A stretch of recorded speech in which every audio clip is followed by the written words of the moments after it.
Bismillahirrahmanirrahim. Assalamualaikum warahmatullahi wabarakatuh. Berjumpa kembali teman-teman semua ya dengan channel saya Hernandi Official. Semoga kali ini apa yang saya sampaikan bisa bermanfaat buat teman-teman semua ya. Insya Allah kali ini saya akan mencoba untuk sharing dengan judul Baru niat lunasi hutang, hati sudah tenang dan usaha makin lancar. Nah, mudah-mudahan ini bisa menginspirasi ya buat kita semua tentunya ya. Jadi tema ini saya coba sharingkan kepada teman-teman semua karena beberapa hari yang lalu kebetulan saya di WA ya sama seorang teman. Beliau mau menawarkan makanan ya, karena dia bisnis di makanan gitu. Kemudian beliau ke rumah saya mengantarkan makanannya, karena tentu saya senang kalau ada teman yang memang kebetulan beliau dulunya bekerja di sebuah instansi pendidikan. Kemudian dia keluar, kemudian dia menekuni sebuah bisnisnya ya. Dulu beliau katanya sebagai security ya, sebagai security. Nah, mungkin karena nggak tahu ya, karena kenapa gitu. Apa mungkin karena gajinya mungkin belum memadai gitu kan. Ya, sehingga beliau memilih untuk resign ya gitu. Dan tentu saya sangat senang apabila ada seorang teman yang memulai untuk berbisnis ya. Pasti saya insya Allah kalau pas saya kebetulan ada rezekinya pasti saya beli gitu ya. Itu dalam bentuk dukungan kepada teman, sahabat kita yang memang memulai untuk belajar berbisnis ya. Nah, kita lanjutkan ya teman-teman semua. Nah, pada saat itu beliau sempat ke rumah mengantarkan makanannya ya, sore hari waktu itu. Nah, kemudian setelah ngobrol gitu ya, kebetulan saya nanya gitu ya, karena aduh Pak katanya, beliau cerita gitu ya, ceritanya bagaimana. Nah, ceritanya beliau bahwa aduh Pak memang situasi ya saat ini katanya sedang susah ya. Iya, saya bilang semua usaha saat ini ya sedang mengalami penurunan semua gitu. Nah, saya melihat beliau memang lumayan stres ya, aduh pusing katanya gimana. Nah, saya iseng aja saat itu sih nanyain gitu ya. Nah, saya tanya, kenapa kok pusing gitu ya? Ya itu Pak, karena banyak ini Pak katanya, banyak cicilan katanya. Lah, kenapa banyak cicilan? Nah, ternyata beliau cerita ya bahwa ya usaha sedang turun Pak Her katanya ya. Kemudian cicilan lumayan banyak ya. Ya cobalah, mudah-mudahan bisa kita diskusikan ya, kita sharingkan gitu ya. Karena saya juga dulu punya pengalaman, dulu juga saya banyak utang gitu ya. Nah, saya coba kita diskusikan. Saya bilang ya mudah-mudahan bisa sedikit menurunkan tensi lah ya gitu. Ya akhirnya dia curhat ya, ceritanya curhat lah ya. Tapi curhatnya curhat yang positif sih menurut saya ya gitu. Beliau mau berbagi lah gitu. Nah, beliau cerita bahwa saya punya utang Pak katanya. Utang kemana aja saya bilang. Mungkin bisa ceritakan lah gitu ya. Nah, beliau punya cicilan HP katanya ya. Mungkin buat anaknya ya gitu ya. Kemudian ada cicilan apa lagi? Nah, kemudian ada cicilan koperasi Pak, katanya saya. Koperasi? Oh iya, ya kebetulan di wilayah saya ada koperasi katanya. Jadi saya nyicil juga. Nah, kemudian apa lagi? Saya masih punya cicilan leasing Pak katanya. Leasing apa? Motor. Oh itu ya motornya. Iya motornya bagus ya. Motornya bagus ya. Nah, tapi masih kredit gitu ya. Nah kemudian apalagi mungkin masih ada ya ini Pak ya, ternyata saya masih ada juga yang ke rentenir katanya ya. Jadi berapa kalau boleh tahu katanya ya, cicilan HP saya 500 katanya, koperasi sekitar 500.000, kemudian ada leasing ya, leasing saya sekitar 1,2 juta katanya. Kemudian ke rentenir 1 juta. Ya, saya tentu sangat prihatin ya, teman-teman semua ya, dari pengalaman beliau gitu ya. Bisnisnya baru mulai merintis gitu ya, tapi ada 2 bisnis yang sedang dia jalanin, tapi tetap sama-sama jualan ya. Dua-duanya jual di kuliner gitu ya. Nah, kemudian saya coba sarankan gitu ya. Nah, mau nggak kalau saya kasih saran? Saya bilang mudah-mudahan saran saya bisa berguna atau bisa bermanfaat gitu ya. Karena saya juga sama ya punya pengalaman seperti itu gitu. Oh iya boleh Pak Her, mungkin bisa bantu ya. Kalau saya insya Allah kalau saran sih ada lah, saya bilang gitu. Nah, saya mulai cerita bahwa mungkin ini menurut saya bilang ya dari pengalaman-pengalaman saya, mungkin di sana ada unsur ribanya. Jadi hutang Anda tuh ada unsur ribanya.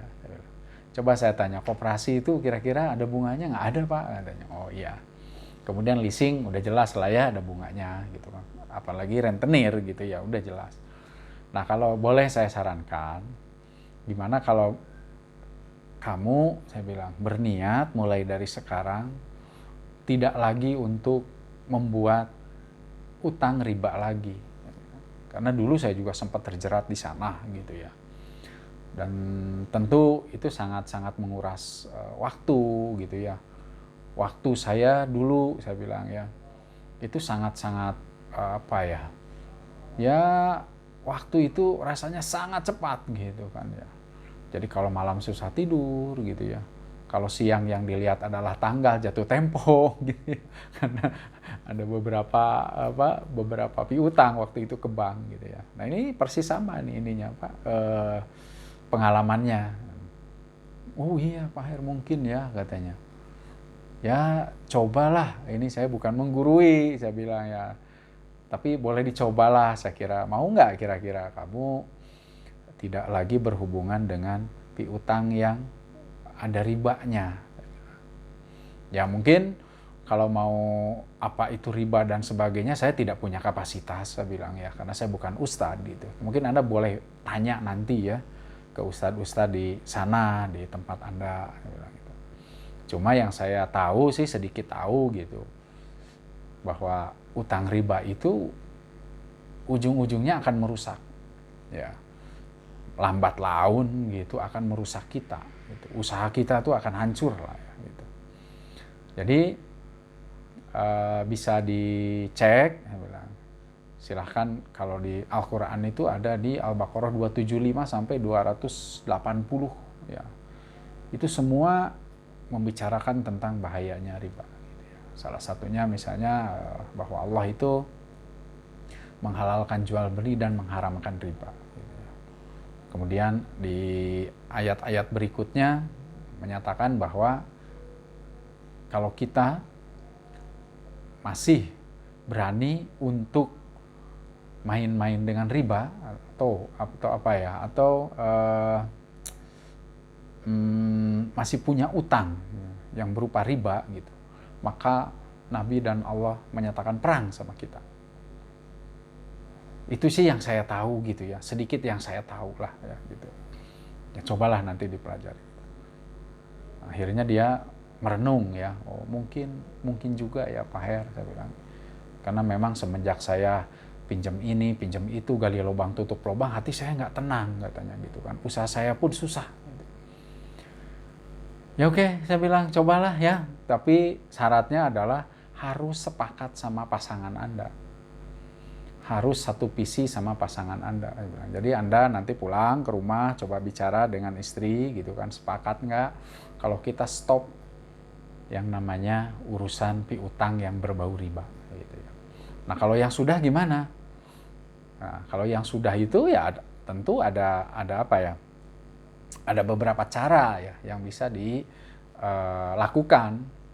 Nah, saya pernah bertanya ya sama teman yang sudah punya pengalaman ini di bidang bagaimana cara segera melunasi hutang riba itu seperti apa. Itu yang pertama adalah dengan cara amputasi. Saya bilang gitu.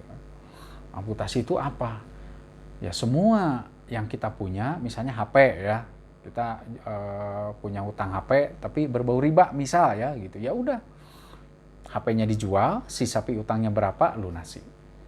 Nah, kemudian motor misalnya. Motor jual. Nah, kemudian setelah dijual ada lebihnya. Nah, kalau nggak ada lebihnya ya sudah gitu kan ya. Tapi kalau masih ada lebihnya ya kita tutupkan, kemudian lebihnya kita belikan motor yang second aja. Kan sama-sama bisa dipakai gitu ya. Jadi beli second aja. Anda bisa rasakan, bilang, kenikmatannya nanti seperti apa gitu ya. Daripada kita pakai mobil bagus, motor bagus gitu ya. Tapi ternyata masih kreditan gitu ya, masih jadi piutang. Dan kita ujung-ujungnya hidup nggak tenang gitu ya. Hidup nggak tenang lah intinya gitulah ya. Kemudian kalau ke rentenir, kalau ke koperasi, misalnya Anda datang baik-baik ya. Nah itu cara yang pertama gitu. Cara yang kedua adalah yang saya dapatkan gitu kan, yaitu dengan cara rawat inap katanya gitu ya. Nah rawat inap itu adalah gini. Jadi motornya mungkin nggak usah dijual. Kemudian HP-nya kalau memang ada untung jual, tapi kalau masih rugi gitu nggak usah dijual gitu ya. Ya kalau masih kuat kita dirawat aja, rawat jalan namanya juga ya. Jadi kita tetap nyicil, tapi kita berjanji kalau sudah lunas tidak akan ngutang lagi. Itu cara rawat jalan gitu ya. Atau misalnya punya aset lain. Punya aset lain apa nih yang bisa dijual? Apa? Tanah misalnya ya. Nah, tapi kalau nggak punya ya sudah.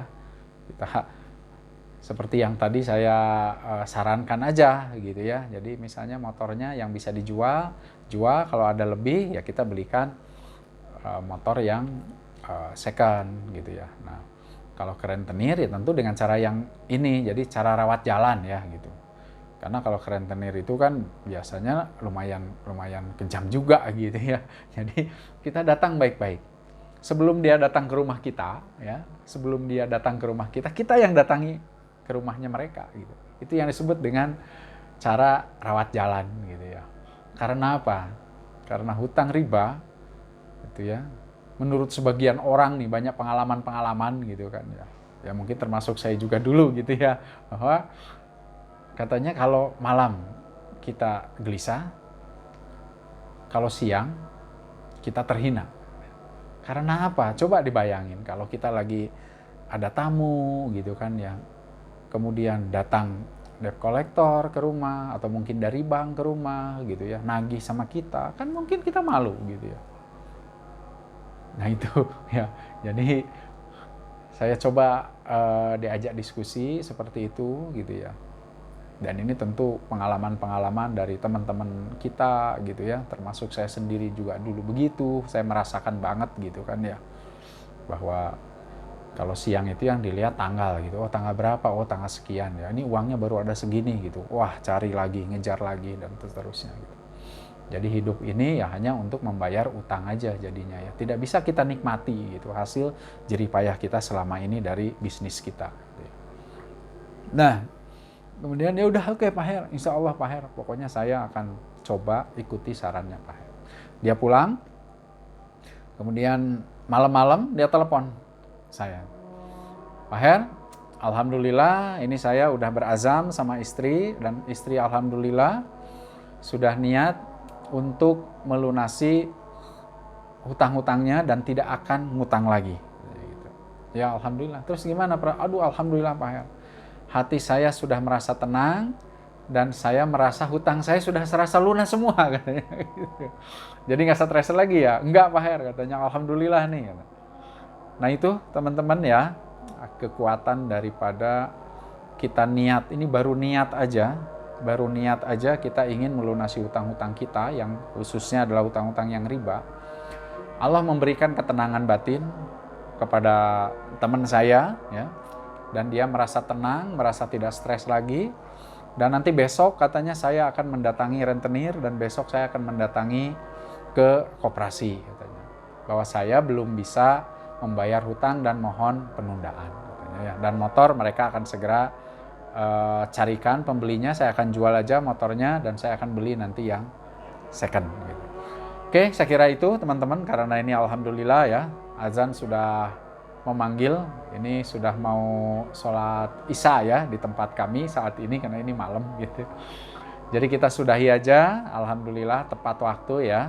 Apa yang saya sampaikan saya kira sudah cukup dan alhamdulillah teman saya kemarin datang ke sini, dia bilang bahwa HP-nya sudah lunas, alhamdulillah Pak Her.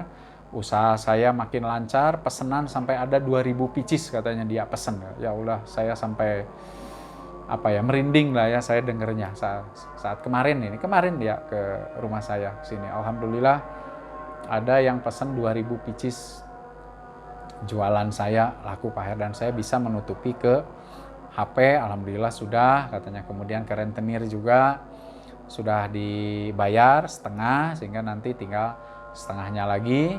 Dan motor ini masih saya nyari-nyari si pembelinya katanya gitu. Ya, alhamdulillah. Subhanallah, Allahu Akbar. Jadi itulah keajaiban daripada rezeki ya. Seperti yang selalu saya jelaskan bahwa rezeki itu tidak bisa dilogikakan. Bahwa rezeki itu adalah betul-betul unlogic ya teman-teman. Baik, terima kasih. Semoga sharing kali ini berbagi pengalaman untuk kali ini bisa bermanfaat buat teman-teman semua. Terakhir dari saya, kalau sekiranya teman-teman masih merasa punya utang yang memang berbau riba gitu ya, menurut keyakinan kita itu adalah riba gitu, yuk mari kita sama-sama untuk segera meninggalkan riba gitu. Insya Allah rezeki Anda akan mengalir dengan deras ya, dan tentu akan punya ketenangan, dan insya Allah rezekinya akan berkah buat kita dan buat keluarga kita. Terima kasih, semoga bermanfaat. Assalamualaikum warahmatullahi wabarakatuh.